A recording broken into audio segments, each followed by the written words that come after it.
할렐루야. 오늘 제목은 성도에 대한 하나님의 대접입니다. 하나님께서 우리들에게 어떻게 대우해 주시는가. 다른 곳에 보면 하나님은 항상 우리를 후하게 대접해 주신다고 그렇게 말씀합니다.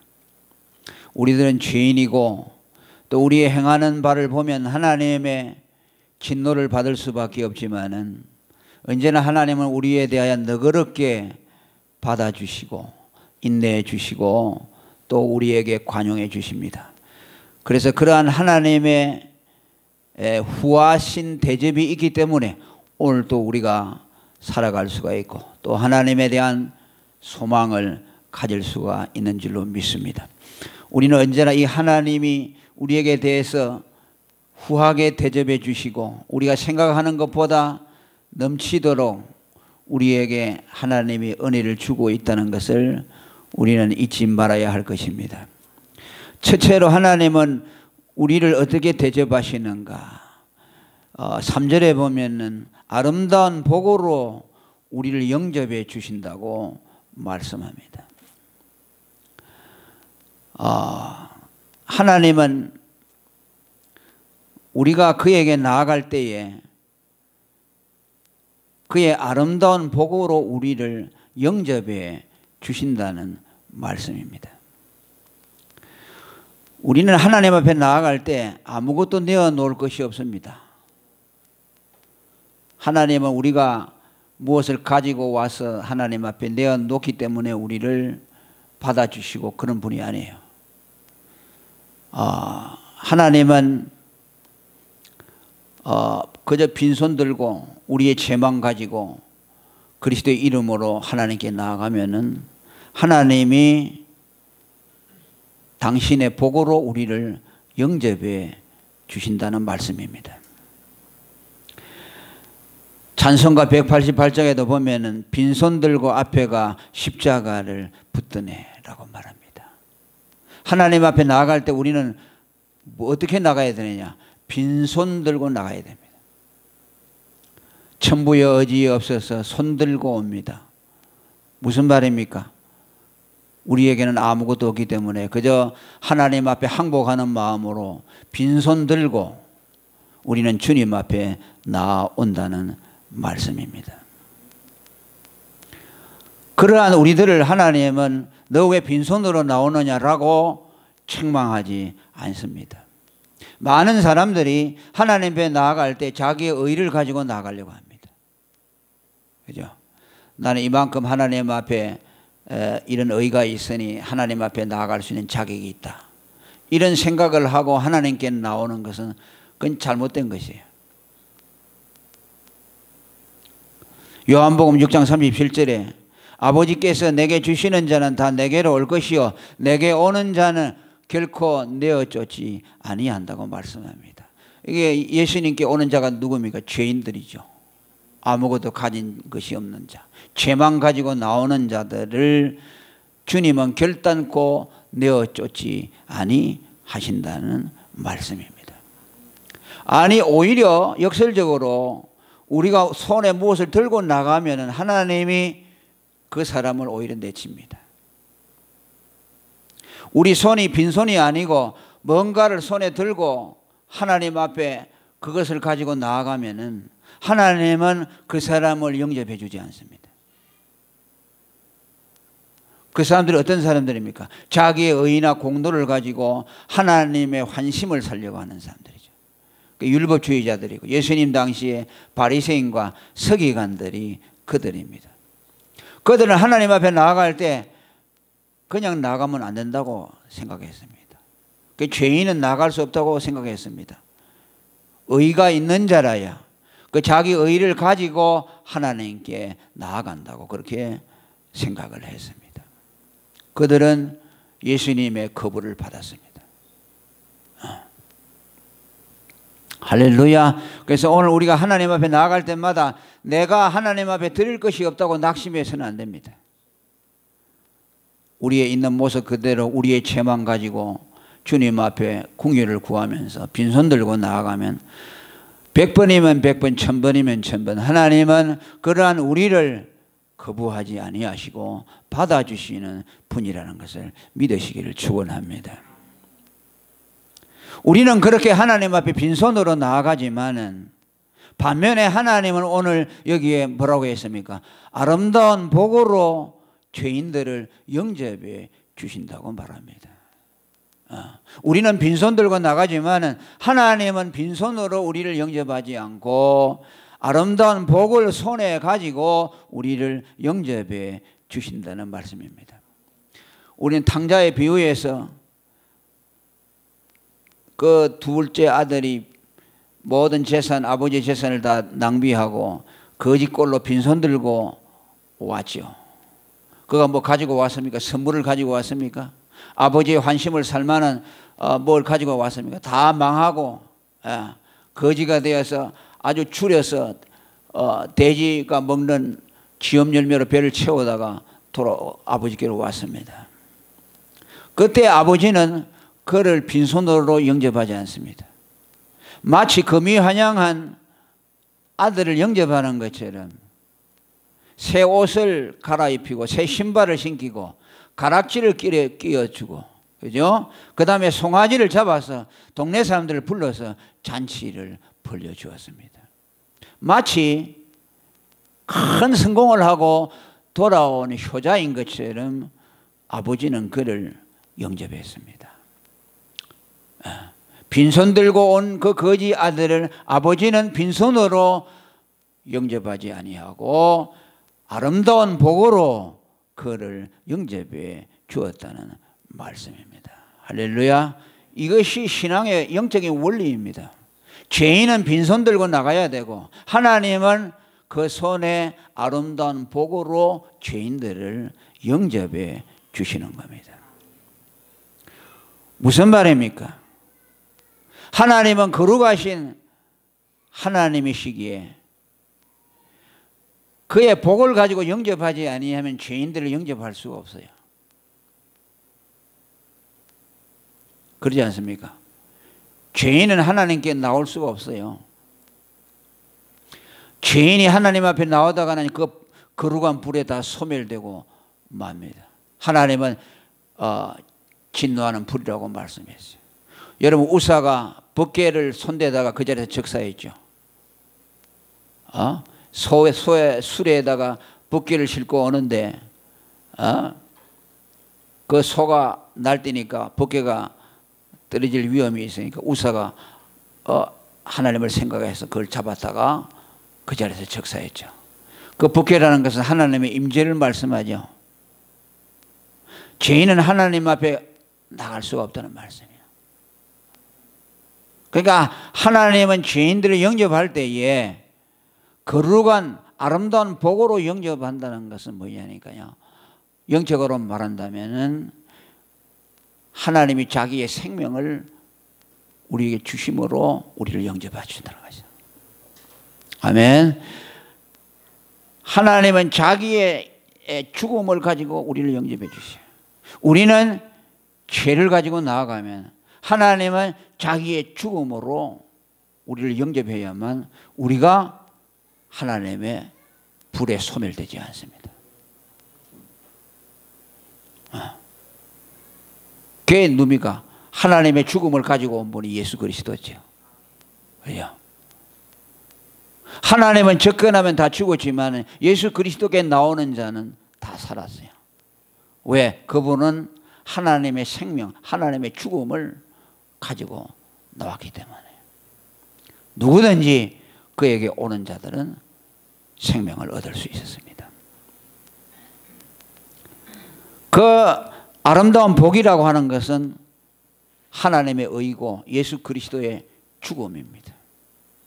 그의 죽음으로 말미암은 의로서 우리를 영접해 줄 때 우리는 아름다운 복을 받는 것이고 우리 죄인들이 생명을 얻게 되는 겁니다.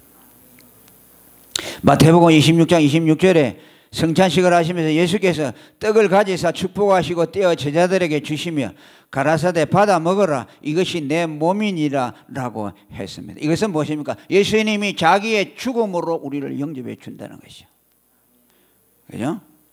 내 살을 먹고 내 피를 마시는 자라야 나와 상관이 있다. 예수님의 죽음을 먹는 자라야 그에게 생명이 있다. 그가 하나님의 심판에 소멸되지 아니한다는 말씀이에요.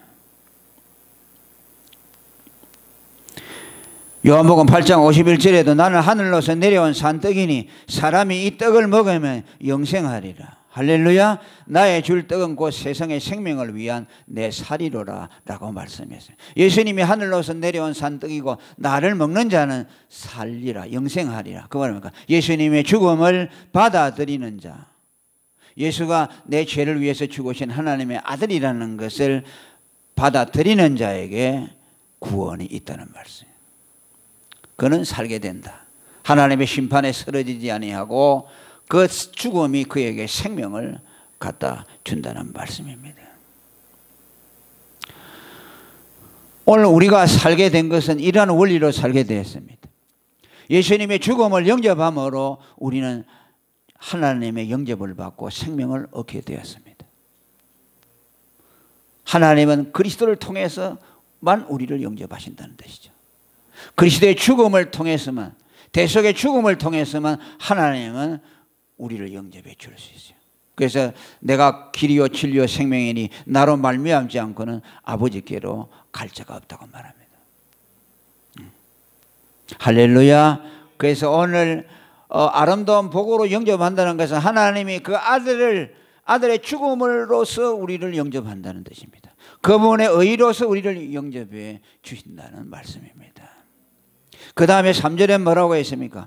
정금면류관을 그 머리에 씌워 주신다고 말씀합니다. 역사적으로는 다윗을 두고 하는 말이죠. 사무엘하 12장 30절에 다윗 왕이 암몬 족속을 정복했을 때 그 왕으로부터 금면류관을 빼앗아서 쓴 일이 있습니다. 그것을 지금 염두에 두고 하는 말이죠. 계시적인 의미로는 그리스도께서 십자가와 부활로 승리하시고 영광의 면류관을 쓰실 것을 예표한 것입니다. 계시록 14장 14절에 보면 예수님이 금면류관을 쓰신 모습이 나타납니다.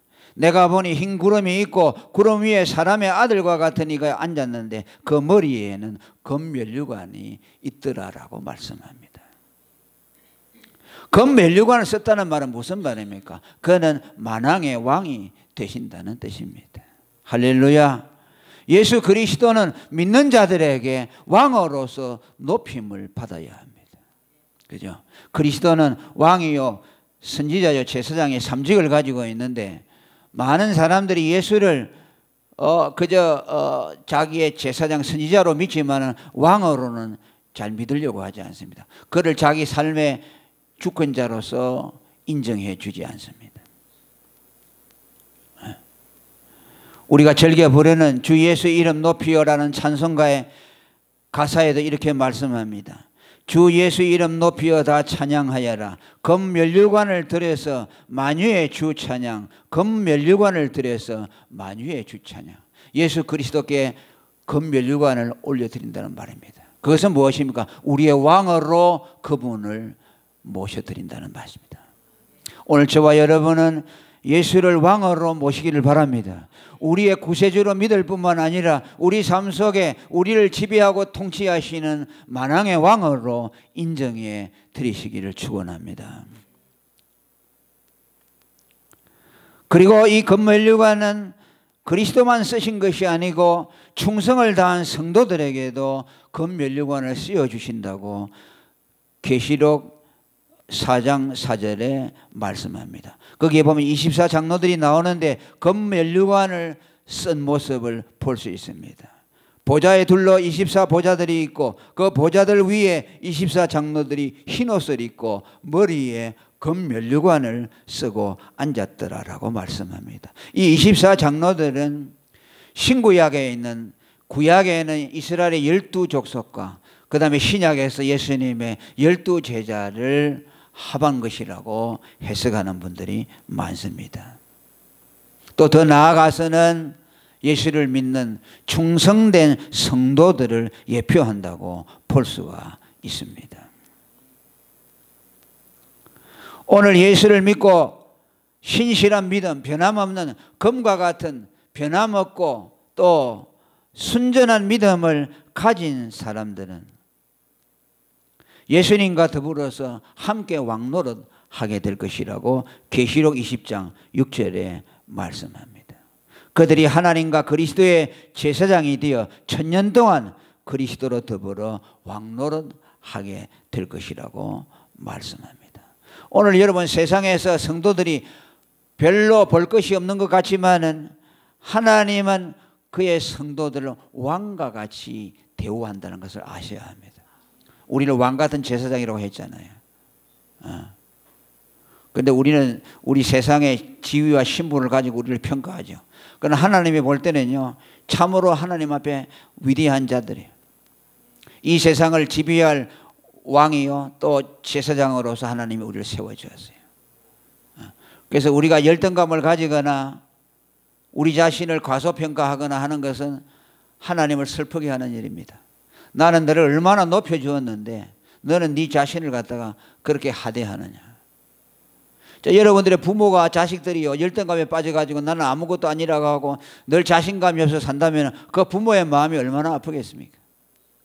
하나님은 우리를 그 아들의 피로 구속해서 하나님의 아들로 삼아주었죠. 또 제사장 같은 왕 같은 제사장으로 삼아주셨고 또 친히 1000년 동안 그리스도와 더불어서 왕노릇을 한다고 말합니다. 무슨 말입니까? 이 세상의 참 주인 권세자는 누구냐? 예수 믿는 사람들이라는 것이죠. 하나님은 이 지구 덩어리를 운행해 나갈 때 누구를 중심으로 운영해 나가느냐? 그의 예수님의 피로 사신 교회와 교회 몸 그러죠. 곧 성도들 그들을 중심으로 역사를 꾸려가는 거죠. 야고바, 이스라엘아, 서바를 애굽을 너의 대성물로 주었다고 말합니다. 무슨 말입니까? 우리들을 존귀히 여겨서 세상에 멸망당할 자들의 생명을 희생시켜서 우리를 살려주신다는 것이죠. 우리가 죽어야 될 자리에 그 멸망받을 자들을 보내서 죽게 하시고 우리를 살려주신다는 거죠. 얼마나 하나님이 우리를 귀하게 여기십니까?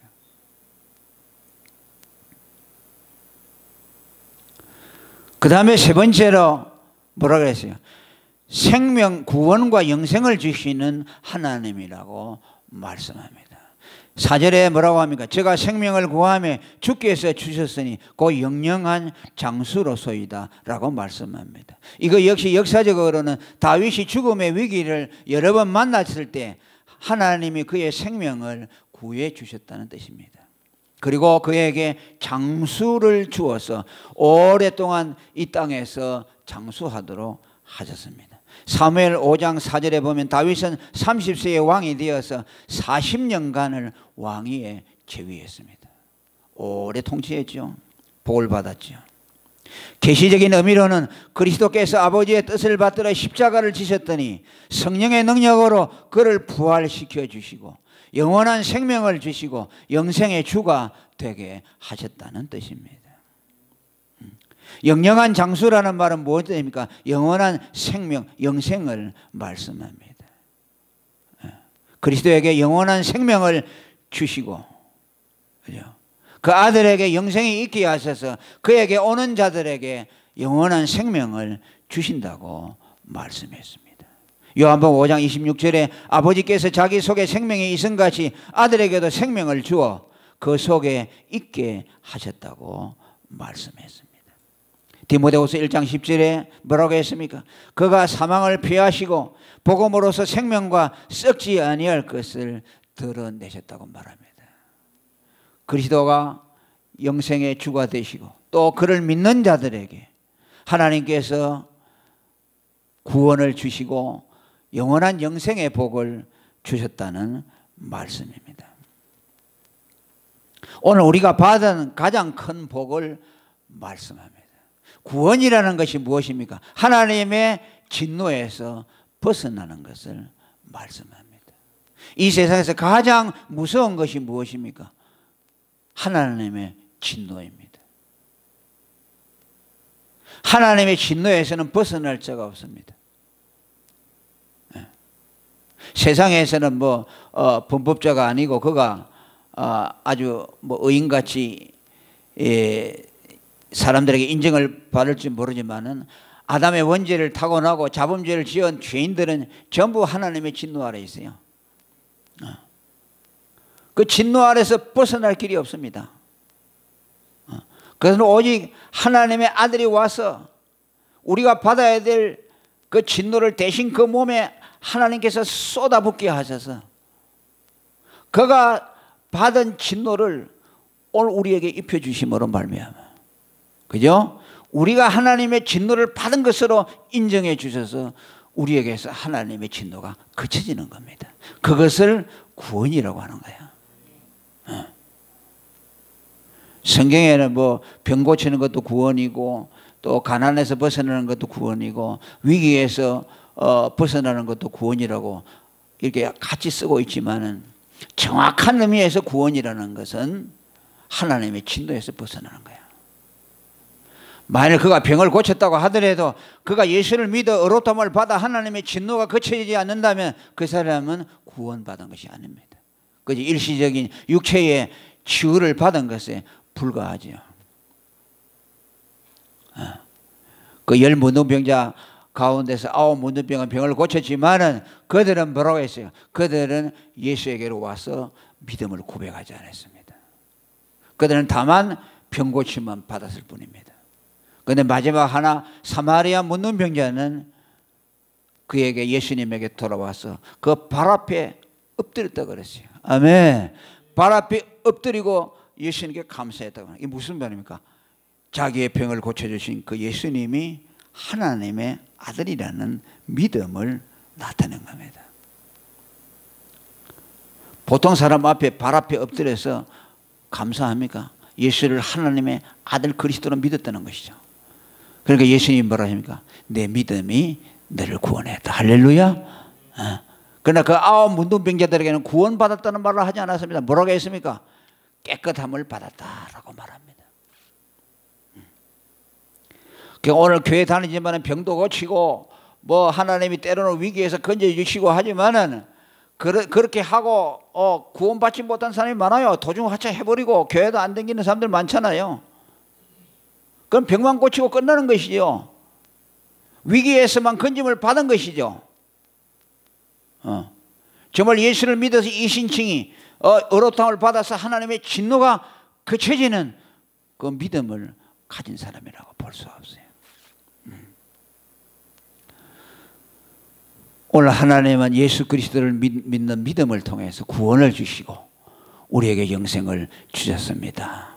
이런 하나님의 복을 받았습니다. 아멘. 오늘 우리가 하나님으로부터 받은 대접, 거기에 대해서 말씀을 들었습니다. 주님은 죄인들인 우리들을 빈손 들고 나올 때 그의 아름다운 복으로 우리를 영접해 주신다고 말씀했습니다. 여러분, 하나님께 나아갈 때 내게 빈손이라고 두려워하지 마시기를 바랍니다. 하나님 앞에 나아갈 때 우리의 죄인된 모습 그대로 나가시기를 바랍니다. 그리고 그분의 손에 있는 그리스도의 죽음으로 그분이 영접하신다는 걸 알아야 돼요. 무슨 말입니까? 우리는 그분의 죽음을 받아들이는 것을 통해서 하나님께 나가야 됩니다. 아멘. 그분의 죽음을 받아들이지 아니하고는 나아갈 수 없어요. 그분이 손에 들고 있는 것은 그의 죽음입니다. 예수 그리스도의 죽음입니다. 그 죽음으로 그 죽음을 받은 손으로 우리를 영접해 주시는 겁니다. 그러니까 우리는 그리스도를 믿는 믿음으로 하나님께 나가야 됩니다. 이것은 우리가 영원히 잊지 말아야 할 사실입니다. 그리고 오늘 예수를 믿는 사람, 들에게 하나님이 금면류관을 씌워서 우리를 왕같은 제사장으로 그리스도와 함께 천년 동안 왕노릇하는 하나님의 존귀한 자들로 세워주었다는 것을 명심하시기를 바랍니다. 세상 사람들은 우리를 인정해 주지 않을지라도 하나님은 우리를 왕과 같이 대우한다는 것을 믿으시기를 축원합니다. 마지막으로 구원과 영생을 주어서 우리를 높여주시는 그 하나님, 하나님의 진노에서 벗어나게 해서 뿐만 아니라 영원한 생명을 주셔서 예수 그리스도와 같은 생명에 참여하게 하신 그 하나님의 복을 우리가 받은 것에 대해 감사하고 우리의 남은 생에 하나님께 영광 돌리며 사는 저와 여러분이 되기를 축원합니다. 통성으로 기도하겠습니다. 하나님 아버지 감사합니다. 성령으로 오늘도 우리 가운데 말씀하시고 우리에게 참으로 복으로 찾아오시고 복으로 영접해 주시고